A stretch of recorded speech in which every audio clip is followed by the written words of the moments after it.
Hello everyone, आप सभी का स्वागत है हमारे यूट्यूब चैनल सरस कोचिंग सेंटर पर।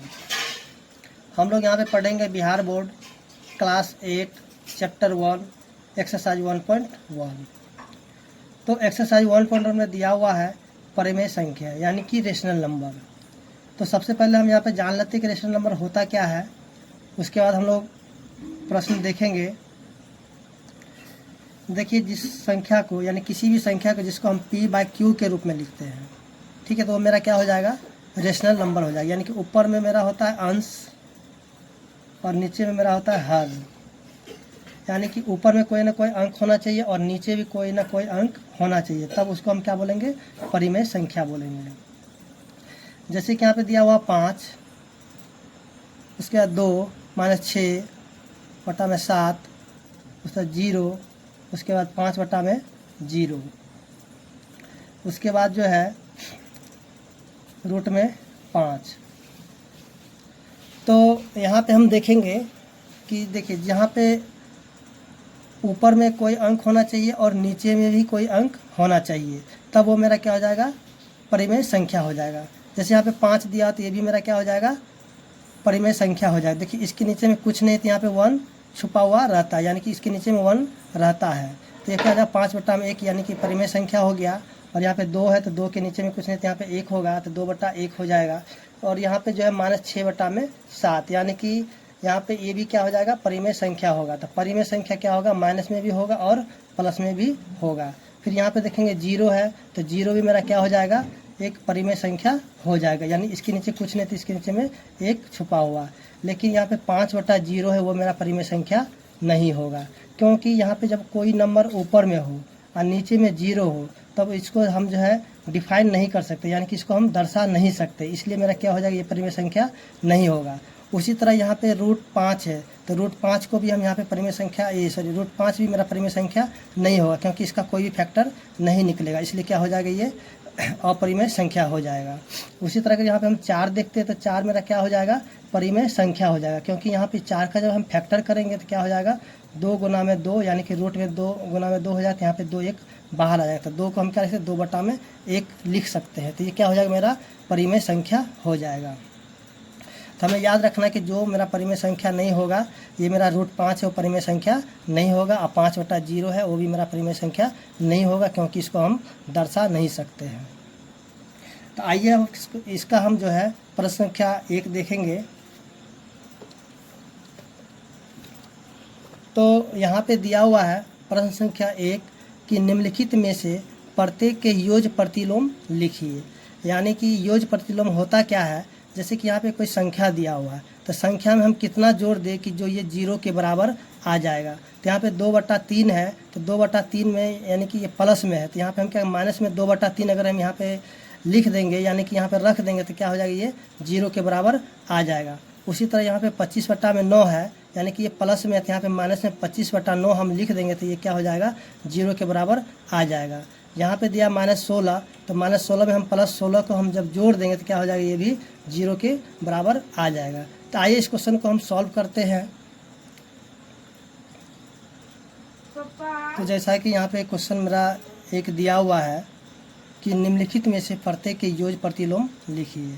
तो जैसा कि अभी हमने बताया था कि जो इस संख्या में हम मतलब इस तरह से संख्या हम जोड़ दें जो कि ये क्या हो जाएगा, 0 के बराबर आ जाएगा। तो यहाँ पे प्लस में 2/3 है तो हम यहाँ पे माइनस में 2/3 इसमें हम जोड़ दें तो क्या हो जाएगा, 0 के बराबर आ जाएगा। तो यहाँ पे मेरा क्या हो जाएगा, यहाँ प्लस में 2/3 है तो हो जाएगा माइनस में 2/3।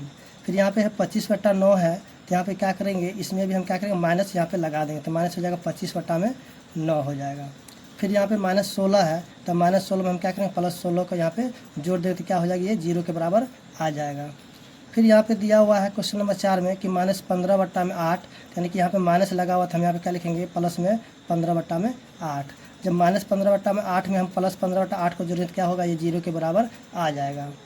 फिर हम यहाँ पे क्वेश्चन नंबर 5 को देखेंगे तो यहाँ पे दिया हुआ है 0, तो 0 जिस तरह से है वो उसको हम उसी तरीके से छोड़ देंगे। इसमें ना तो साइन माइनस का होगा ना ही ये प्लस का साइन होगा, इसमें कोई भी साइन नहीं लगेगा। फिर यहाँ पे देखेंगे क्वेश्चन नंबर 6 कि -5/, -7 है। तो ये देखिए माइनस माइनस यहाँ पे कैंसिल होकर प्लस हो जाएगा। तो यहाँ पे मेरा क्या हो जाएगा माइनस में 5/7, यानी कि प्लस 5/7 में -5/7 को हम जोड़ेंगे तो क्या हो जाएगा ये 0 के बराबर आ जाएगा।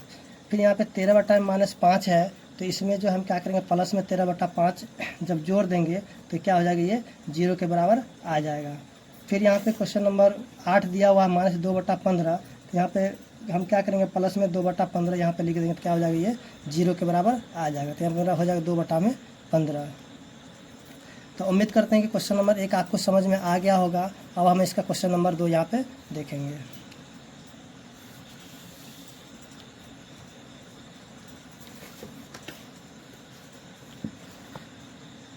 तो यहाँ पे क्वेश्चन नंबर 2 दिया हुआ है कि निम्नलिखित सारणी के खाली स्थान को भरिए। तो यहाँ पे दिया हुआ पहला संख्या दिया हुआ, फिर इसका जो है गुणन प्रतिलोम है। तो गुणन प्रतिलोम में करना क्या होगा, जो संख्या इसको हमको उलट करके यहाँ पे लिख देना होगा। जैसे यहाँ पे -13 दिया हुआ, तो देखिए इसके नीचे कुछ नहीं, तो यहाँ पे 1 यहाँ पे इसके नीचे में रहता है। तो यहाँ पे क्या इसको जो उलट देने के बाद क्या 1 ऊपर चला जाएगा 13 नीचे आ जाएगा। उसी तरह यहाँ पे क्या करेंगे 5/4 है, तो 4 क्या हो जाएगा मेरा ऊपर चला जाएगा, 5 मेरा यहाँ पे नीचे आ जाएगा। फिर यहाँ पे उसी तरह यहाँ पे देखेंगे 4/-7 है, तो क्या होगा -7 ऊपर जाएगा और 4 नीचे चला आएगा।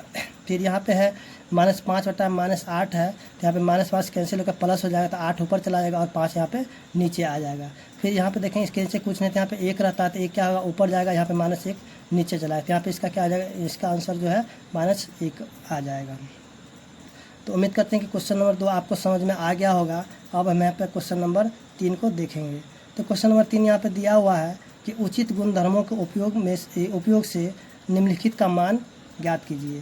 तो जैसा कि क्वेश्चन नंबर 1 यहाँ पे दिया हुआ है कि 4/3 प्लस 3/5 प्लस माइनस में 2/3 प्लस फिर माइनस में 11/5। तो आइए इस क्वेश्चन को हम लोग सॉल्व करते हैं।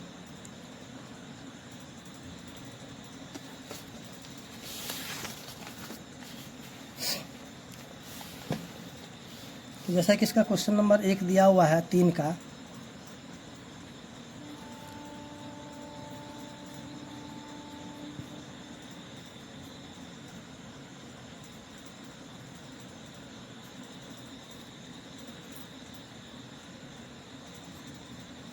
तो इसमें जो हमें क्या करना है, एक गुणधर्म का प्रयोग करके इस क्वेश्चन को हमें यहाँ पे सॉल्व करना होगा। तो देखिए यहाँ पे करना क्या होगा, जहाँ पे 3 है और यहाँ पे 3 है, तो इन दोनों को एक साथ लिखना होगा। और यहाँ पे 5 है और यहाँ भी 5 है, यानी कि इनका जो है हर जो है जो हर जिनका सेम होगा उनको हम एक जगह लिखेंगे।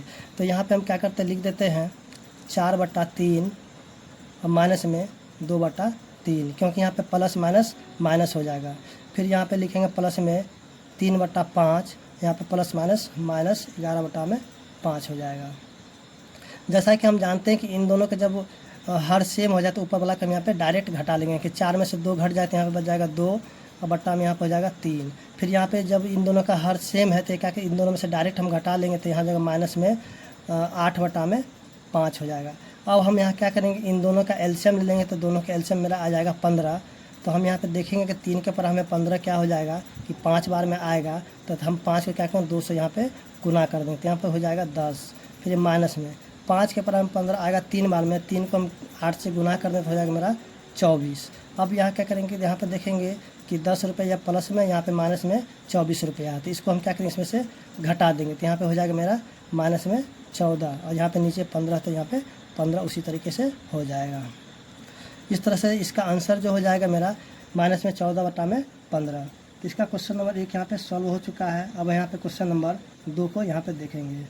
तो क्वेश्चन नंबर 2 यहाँ पे दिया हुआ है कि 2/5 गुना ब्रैकेट में -3/7 ब्रैकेट फिर माइनस में 1/6 गुना 3/2 प्लस 1/14 गुना 2/5। तो आइए इस क्वेश्चन को हम लोग सॉल्व करते हैं। जैसा ही क्वेश्चन दिया हुआ है 2/5 गुना 3/7 माइनस में फिर ब्रैकेट माइनस 1/6 गुना 3/2 जोड़ 1/14 फिर गुना 2/5। तो हम यहाँ पे क्या करेंगे, पहले जो गुना होगा उसको हम गुना कर लेते हैं, तो इसको हम यहाँ पे गुना कर देंगे तो मेरा हो जाएगा -6/35। फिर एक कटेगा तो इसको यहाँ पे काट लेंगे, तो यहाँ पे कट जाएगा, तो यहाँ पे 2 बार में हो जाता है, यहाँ पे कितना हो जाएगा -1/5 4।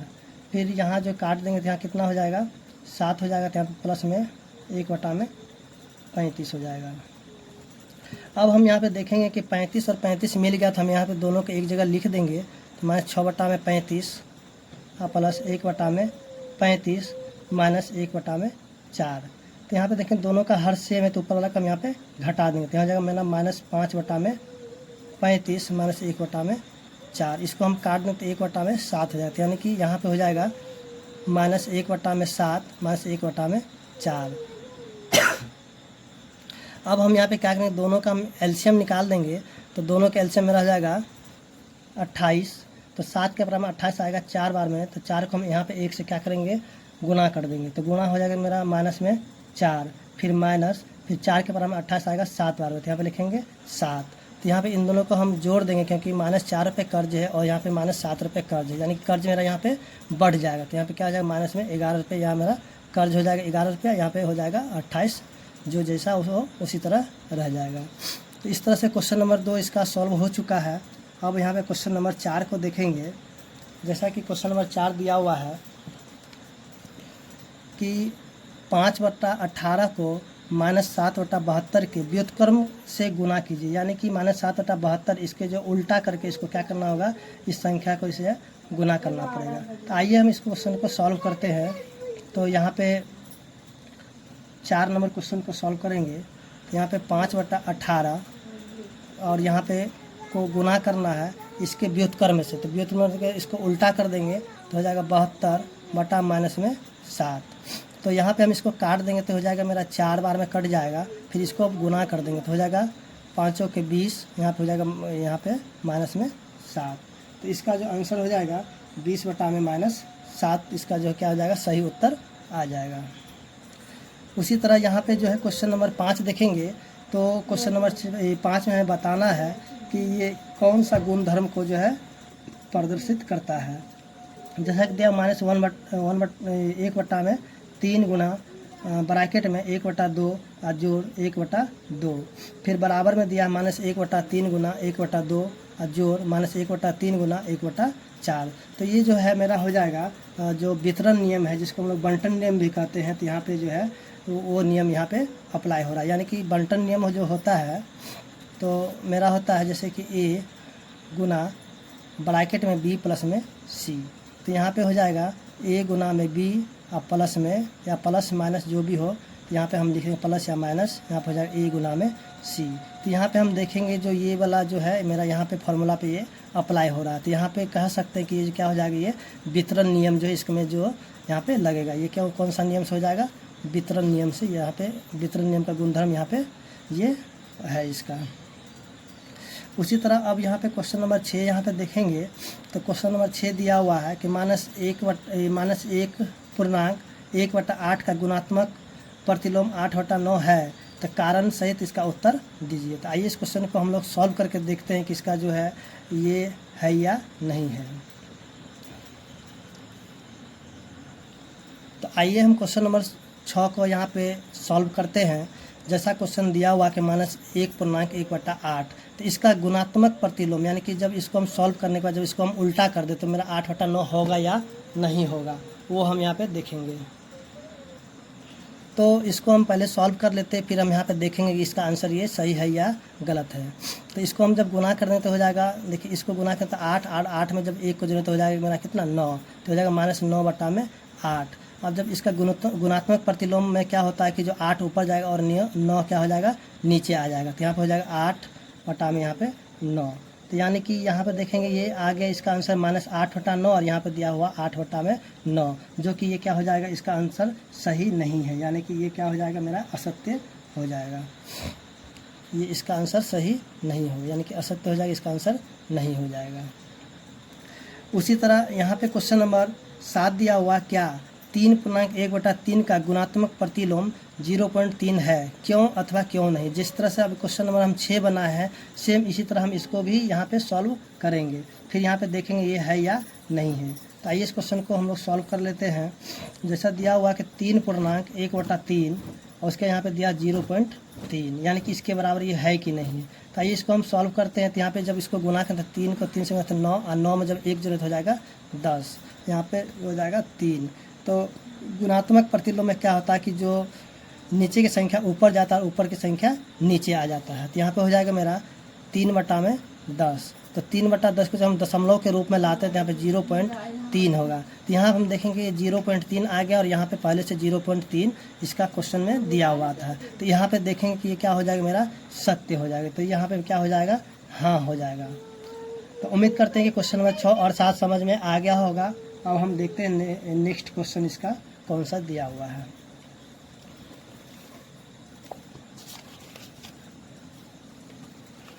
तो यहाँ पे जो है क्वेश्चन नंबर 8 दिया हुआ है इसका कि वितरण नियम की सहायता से इसको हल करना है। तो आइए इस क्वेश्चन को हम लोग वितरण नियम की सहायता से हल करते हैं। जैसा कि हम लोग जानते हैं वितरण नियम, अभी हमने लिखा था एक फॉर्मूला कि ए गुना में बी प्लस में सी, यहाँ पे प्लस या माइनस कुछ भी हो सकता है। तो ये जो मेरा हो जाएगा वितरण नियम। तो इसका फॉर्मूला को जब हम सॉल्व कर लेते क्या हो जाएगा, ए गुना में बी, और यहाँ पे प्लस या माइनस क्या हो जाएगा, ए गुना में सी। तो क्वेश्चन यहाँ पे दिया हुआ है पहला कि -3/4 गुना 2/3 प्लस फिर ब्रैकेट -5/6। तो इसको हमको जो है इस फार्मूला की सहायता से इसको सॉल्व करना है। तो यहाँ पे ये हो जाएगा मेरा ए, और ये हो जाएगा बी, और ये हो जाएगा सी। तो हम क्या करेंगे, एक बार ए को गुना करेंगे बी के साथ। तो यहाँ पे लिखें -3/4 गुना बी मेरा कितना है 2/3। फिर उसी तरह से यहाँ पे प्लस है तो यहाँ पे लिखेंगे प्लस, फिर ए को गुना करना है सी से। तो यहाँ पे ए मेरा है -3/4 गुना सी मेरा है -5/6। तो अब इसको हम क्या करेंगे, यहाँ पे गुना कर लेंगे। तो सबसे पहले गुना करने से पहले हम क्या करेंगे, जो जहाँ पे कटेगा तो उसको हम यहाँ पे काट लेंगे। तो आइए इसको हम काट लेते हैं। जब यहाँ पे 3 से हम 3 को काट देंगे, फिर 2 से काटेंगे 2 बार में, तो यहाँ हो जाएगा -1/2। फिर यहाँ पे जो कटेगा 3 के पारा में 6 आएगा 2 बार में। फिर यहाँ पे अब कोई किसी से नहीं कटे तो इसको गुना करते हो जाएगा प्लस। तो यहाँ पे लिख देंगे प्लस। अब यहाँ पे 5 को जब 1 से गुना तब हो जाएगा 5, और 4 को जब 2 से गुना तो हो जाएगा 8 हो जाएगा। तो अब यहाँ पे हम क्या करेंगे, भिन्न का जोड़ का काम करेंगे यहाँ पे। तो इन दोनों का हम एलसीएम ले लेंगे तो हो जाएगा मेरा 8, और 2 के पर हमें 8 देखें तो यहाँ पे 4 बार में आता है। तो 4 को हम 1 से गुना कर दें तो हो जाएगा -4 प्लस, फिर 8 को हम गुना करें 8 को जब हम भाग लगेंगे 8 से तो यहाँ पे आ जाएगा 1 को हम 5 से गुना करते हो जाएगा ये मेरा 5। तो हम क्या करें, 5 में से जब 4 को घटाएंगे तो मेरा आ जाएगा 1, और यहाँ पे 8 जिस तरह से वो उसी तरीके से हो जाएगा। तो इसका आंसर जो मेरा आ जाएगा 1/8, इसका सही उत्तर आ जाएगा। तो उम्मीद करते हैं कि आपको जो क्वेश्चन नंबर 8 यानी कि वितरण नियम समझ में आ गया होगा। और नहीं समझ में आ गया तो हम इसका दूसरा क्वेश्चन अभी सॉल्व करते हैं, फिर आपको सब समझ में आ जाएगा।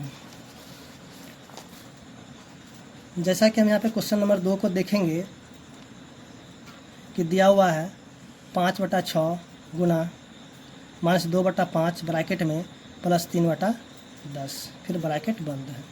फिर यहाँ पे इसको हम मान लेते हैं ए, इसको मान लेते हैं बी, और इसको मान लेते हैं सी। तो हम फिर उसी तरह से यहाँ पे फार्मूला अप्लाई करेंगे कि ए गुना में बी प्लस माइनस जो भी हो ए गुना में सी। क्योंकि यहाँ पे प्लस दिया हुआ तो यहाँ पे प्लस का ही साइन हम यूज करेंगे, और यहाँ पे माइनस होता तो यहाँ पे हम क्या करते हैं, माइनस का साइन यूज करते हैं। लेकिन यहाँ पे प्लस दिया तो हम यहाँ पे प्लस का ही साइन यूज करेंगे। तो जैसा कि यहाँ पे दिया हुआ है, यहाँ पे ए है तो यहाँ पे 5/6 गुना में बी मेरा -2/5 है तो यहाँ पे लिखें -2/5। फिर यहाँ पे जोड़, फिर 5/6 गुना में 3/10। अब हम क्या करेंगे, इसको हम काट लेते हैं। 5 से 5 ये कैंसिल हो जाएगा, फिर 2 के बराबर 6 3 बार में आएगा। यहाँ ऊपर मेरा बच जाएगा -1, यहाँ बच जाएगा 3। फिर यहाँ प्लस है तो हम लिखेंगे प्लस। 5 के बराबर 10 आएगा 2 बार में, और 3 के बराबर 6 आएगा 2 बार। तो ऊपर कुछ भी नहीं बचा तो यहाँ बच जाएगा 1, और 2 को 2 से गुना तो हो जाएगा 4। तो अब क्या करेंगे कि यहाँ पे इन दोनों का हम यहाँ पे एलसीएम निकाल देंगे। तो इन दोनों का जब एलसीएम लेते हो जाएगा 12। तो हम देखेंगे 3 के बराबर 12 4 बार में आया तो 4 को हम 1 से गुना कर देंगे तो हो जाएगा -4, फिर प्लस 4 के बराबर में 12 आएगा 3 बार में, तो यहाँ पे 3 को 1 से गुना करते हो जाएगा 3। तो यहाँ पे -4 में से जब 3 को घटा देंगे तो हो जाएगा -1, और यहाँ पे 12 के जैसा है उसी तरह से हो जाएगा। तो इस तरह से इसका आंसर क्या हो जाएगा, -1/12। तो उम्मीद करते हैं कि क्वेश्चन नंबर 8 का 1 और 2